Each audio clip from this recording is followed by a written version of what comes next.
Self-consciousness is one of the biggest crippling agents in our lives. So what's the difference between self-consciousness and self-awareness? Well, we're going to be talking all about that in today's episode of Real Talk. Let's go.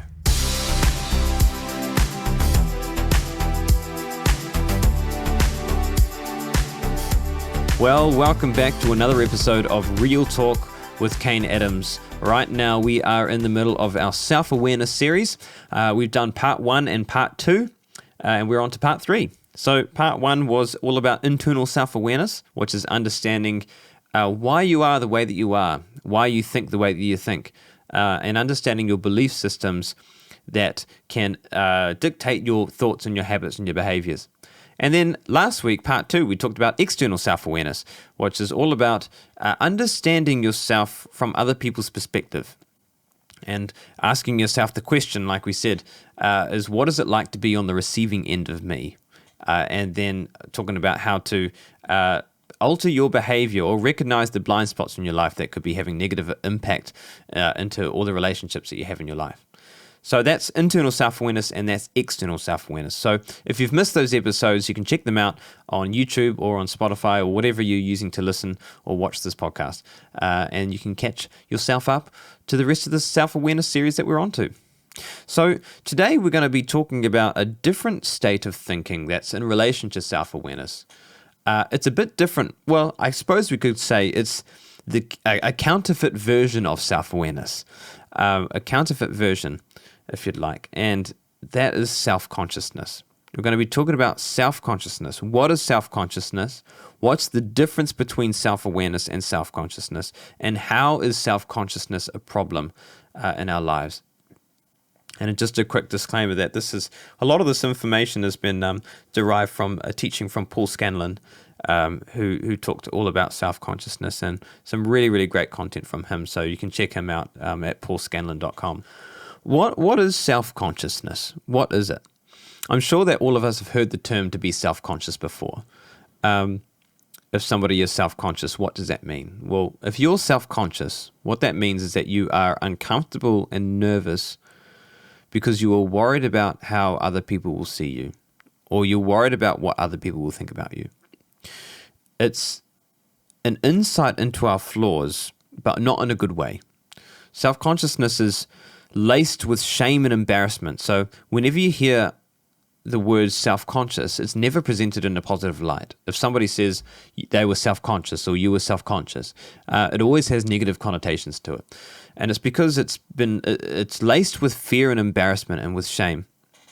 And some people might think, well, when I said that first definition about being worried about what, or thinking about how other people will think about you, what's the difference between that and external self-awareness?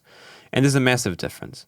And it's rooted in the difference is pertained in where the idea of thought is rooted in. For example, self-awareness is rooted in a sense of confidence, in a sense of knowing who you are, and it is deeply rooted in the pursuit of truth. Whereas self-consciousness is deeply rooted in shame and fear and embarrassment, and wants to keep you in a place of comfort and safety. And we're going to talk all about that throughout the episode.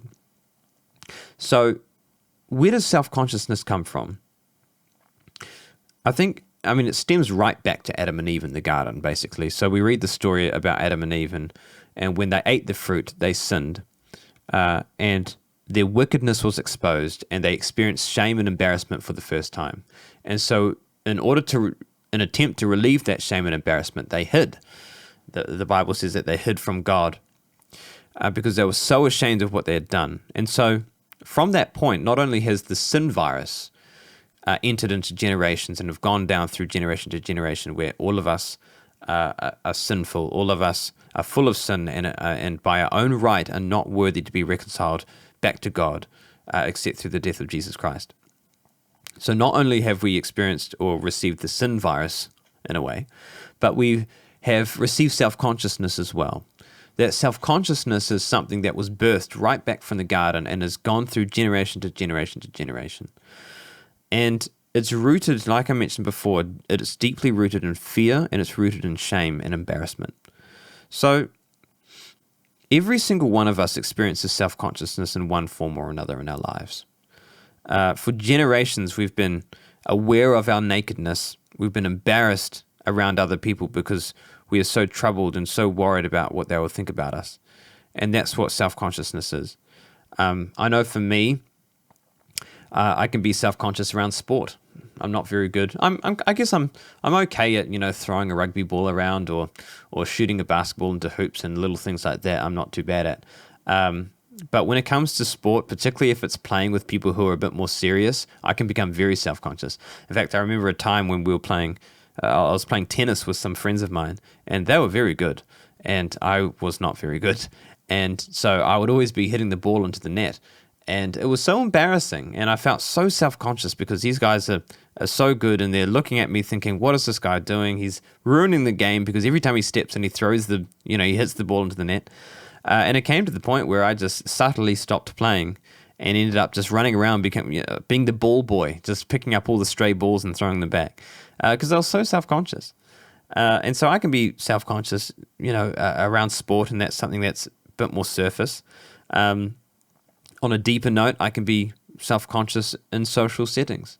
So, for example, if I'm at a party where I don't know many people, oh my gosh, I'll tell you what my worst nightmare is actually is going to wedding receptions where you don't know people, and you have to be seated with people that you don't know, and you're sitting with them for like 2 hours, having to make conversation. I don't mind so much making conversation, but I can become very self-conscious about how people see me, how people view me, when they ask the dreaded question, which I really don't like, which is, what do you do for fun?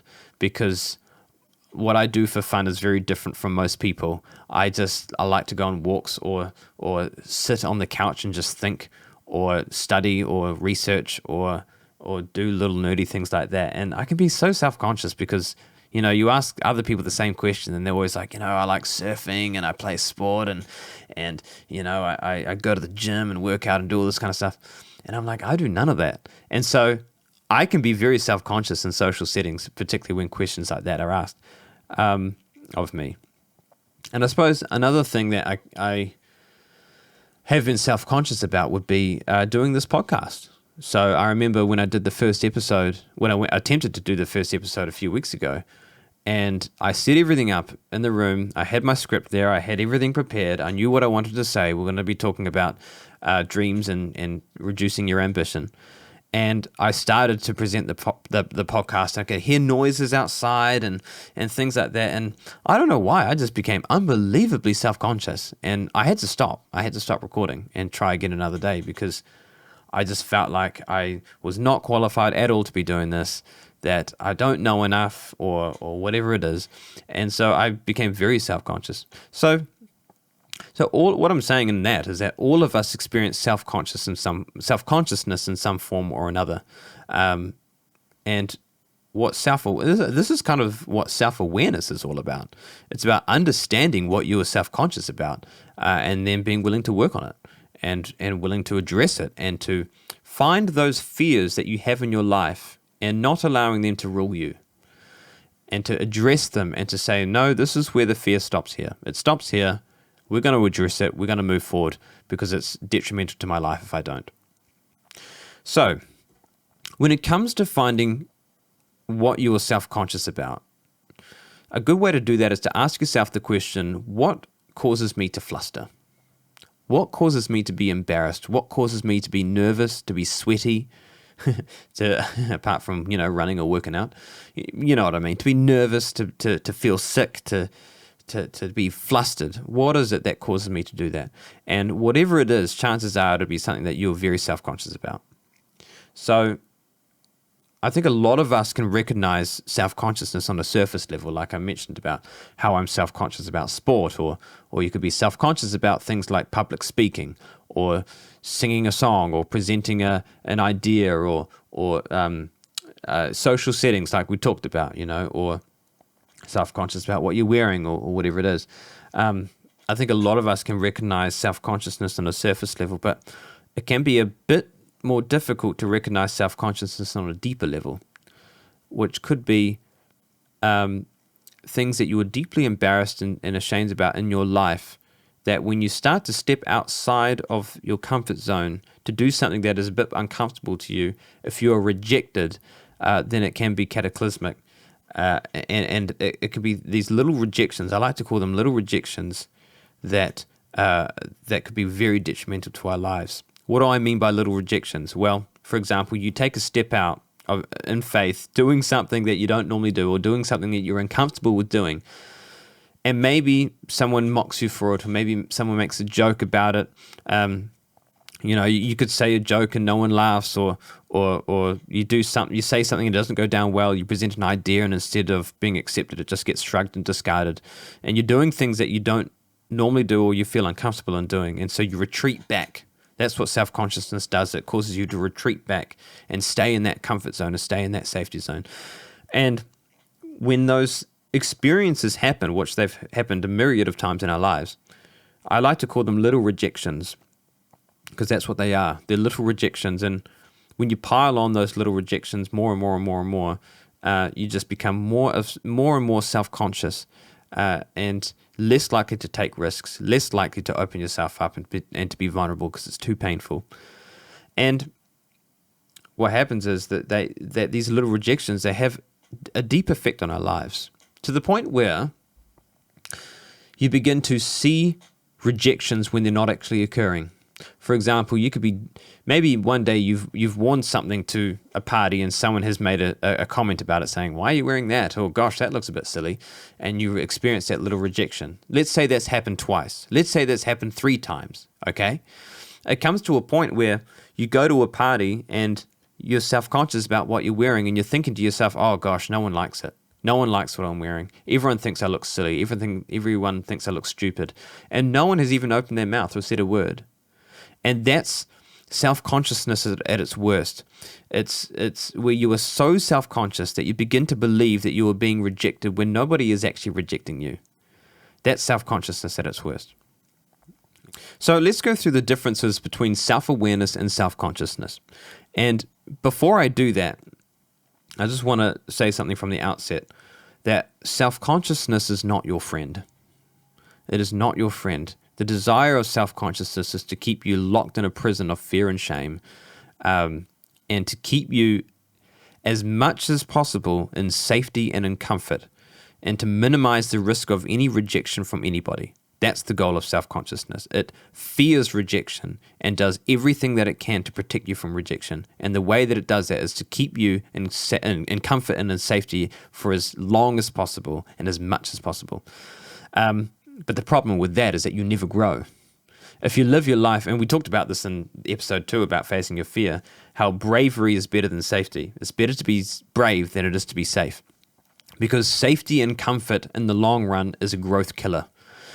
You will never do anything spectacular with your life if you live your life in safety and comfort. And even worse than that, you will never experience meaningful relationships in your life if you only live in comfort and safety, because you'll never be willing to be vulnerable.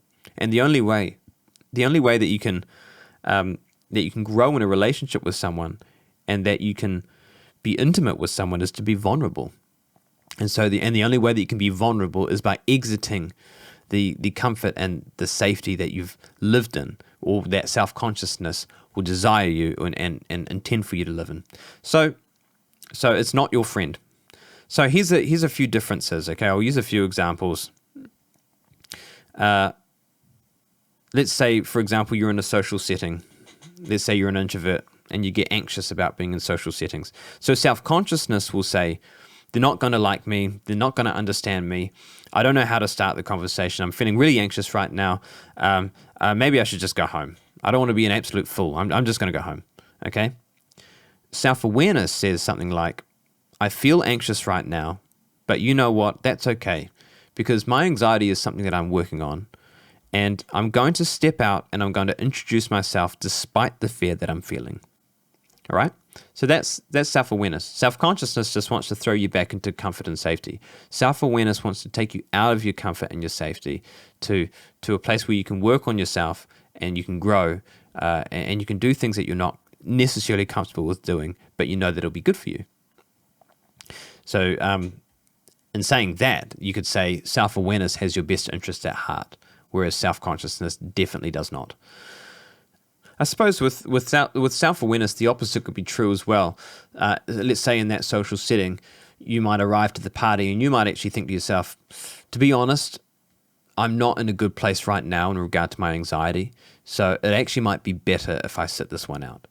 And that's an example of self-awareness because you understand the social doses that you can and that you can't handle, and you make the decision that today's actually not a good day. It's probably best if I do sit this one out. And that's an example of self-awareness. And you might be thinking, well, how is that different from self-consciousness? Because both of them result in you going home, right? Self-consciousness, you want to get out of there, and self-awareness, you want to get out of there too. But the difference with that is that with self-awareness, you understand what you can and you can't handle and why you can or can't handle it. Whereas with self-consciousness, you have no idea about that. With self-consciousness, all you know is that you just want to get the hell out of there and you just want to retreat to comfort and safety. You have no idea why, but you succumb to your feeling of feeling uncomfortable and you just want to get out of there. And that's what the difference is. Self-consciousness just wants you to get to safety and comfort with no intention of leaving that safety or comfort again. Whereas self-awareness will allow you to re-enter that safety and comfort with the intention of taking you out of it again. So like I mentioned before about the prison of safety and comfort, is that self-consciousness just wants to keep you there. It will do everything and anything it can in its power to keep you safe and to keep you comfortable, but of course you will never grow in doing that.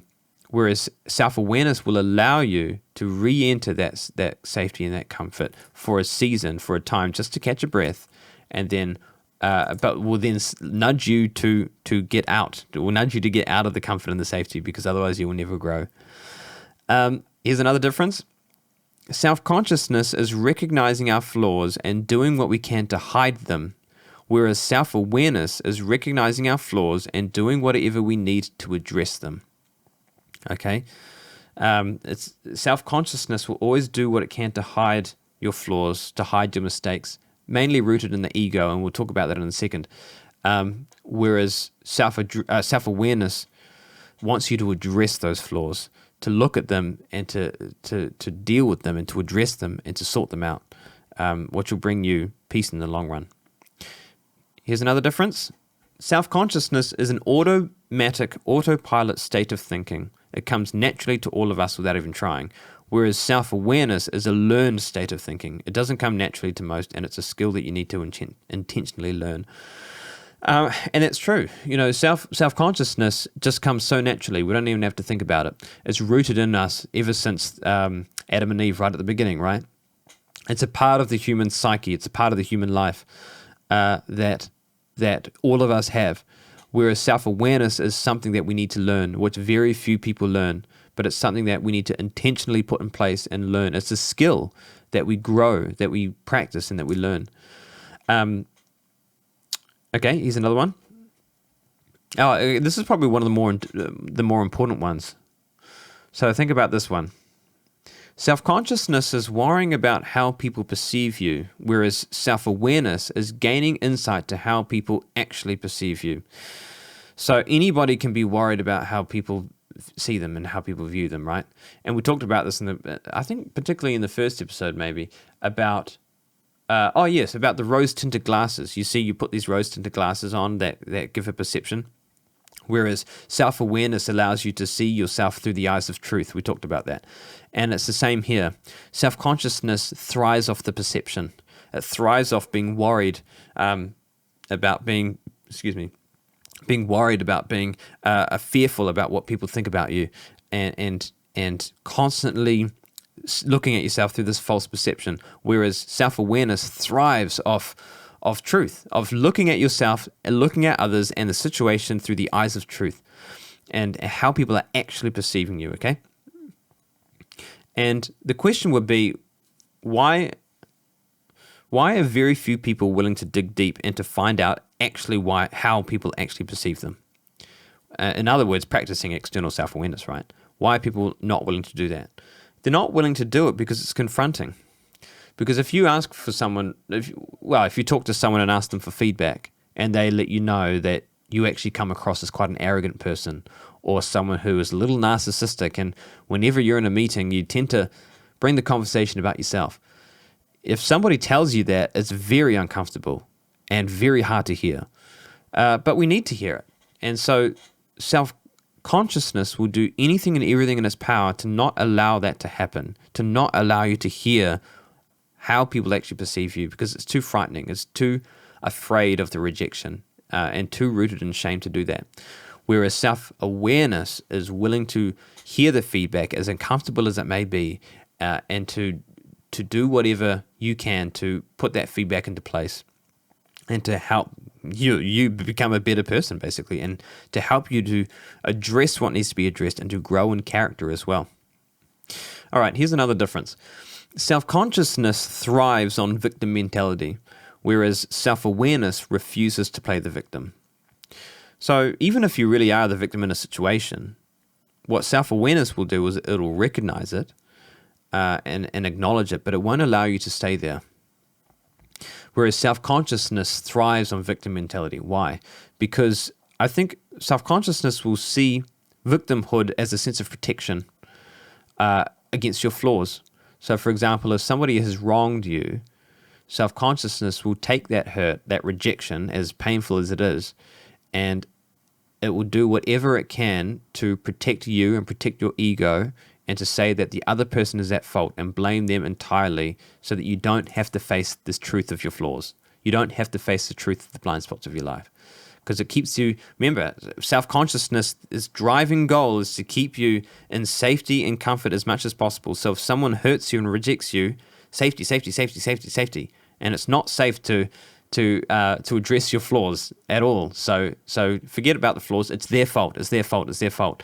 And as long as you can stay in that victim mindset, then you can stay in a sense of false safety and false comfort. And so that's what self-consciousness does. I read this wonderful quote from a guy on Instagram called Blair. I don't know his last name, unfortunately, but his handle is at Heal with Blair. And he says this: "An important moment is when you realize deep healing begins when the victim mindset ends." An important moment is to realize deep healing begins when the victim mindset ends. And I think that's so true. Because like we said, this doesn't mean that you don't acknowledge what has happened, or you don't recognize what has happened. It means that, and this is self-awareness, it means that you make the decision to move forward in your life despite what has happened. Okay? So it recognizes that perhaps someone has wronged you, or you have been wronged, and it's not okay. You recognize it, you acknowledge it. But what's also not okay is to stay in that position, to stay in that victim mindhood and refuse to heal, because it's just gonna kill you. So you don't want to do that. So self-awareness is about recognizing what has happened to you and moving forward despite what has happened. Cool. Okay.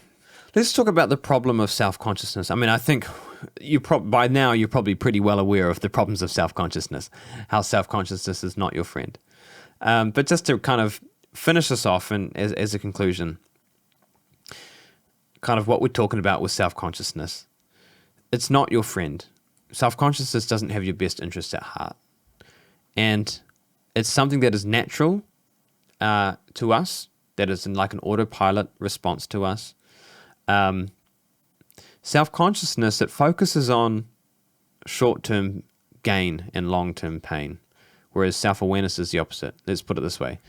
Self-awareness focuses on short-term pain and long-term gain, which means that with self-awareness, you have to pay the price of being uncomfortable and going out of the comfort zone of recognizing your flaws and recognizing the behaviors that you need to work on, and recognizing what you need to do in order to bring long-term stability and long-term peace to your life and to the relationships in your life. Whereas self-consciousness is the opposite. So self-consciousness sacrifices the future and sacrifices the health of your relationships as well as the health of yourself in order to gain that short-term comfort, that short-term peace. And you don't want that. You don't want short-term peace but long-term pain, okay? You want a short-term pain but then a long-term gain. Because what happens is if you give into self-consciousness and you allow it to run your life, then you are forever going to be constantly miserable and constantly on the edge, nervous, scared about how people think of you, what people think about you, about being rejected, about ensuring that you are the loudest voice, the squeakiest wheel or whatever. And it's exhausting. You don't want to live a life like that. You don't want to live a life exhausted from constantly worrying about what people think about you. And so that's where we need to get to a point where we make a vow to ourselves to rid ourselves of self-consciousness and instead to adopt self-awareness, as we've been learning about this whole time. I want to finish with a final quote from Paul Scanlon because, and he says this in his course about self-awareness, and I really like it. I think it sums it up quite well. The difference is kind of between self-consciousness and self-awareness, and how self-consciousness can play such a problem in our lives. And he says this: self-consciousness wants to keep you in the prison of false perceptions you have about yourself. It never sees your potential. It's not interested. Self-consciousness keeps you poor, in lack, and dependent on it. It convinces you that you have nothing. Self-consciousness is threatened at the thought that you have a consciousness higher than it. Self-consciousness is terrified of the discovery of self-awareness because self-awareness puts self-consciousness in its place. No longer are you dancing to its tune. So, I think that's a great way to end the episode here, is that self-consciousness is not rooting for you at all. It's okay to struggle with it, but we mustn't ever live with it or accept it. The only way that you can grow in life is through self-awareness. Okay? So drop the self-consciousness, bring on the self-awareness, and I really hope that you've learned a lot from this episode today. Thank you so much for listening. Next week, we're going to be talking about how to practice self-awareness, internal self-awareness and external self-awareness, mainly through the medium of feedback. So we're going to be talking about feedback and giving feedback, receiving feedback, and basically how to practice self-awareness in a very practical way. So I hope that you've learned a lot. Hope you've been inspired, you've been encouraged. We'll see you next week here on Real Talk with Kane Adams.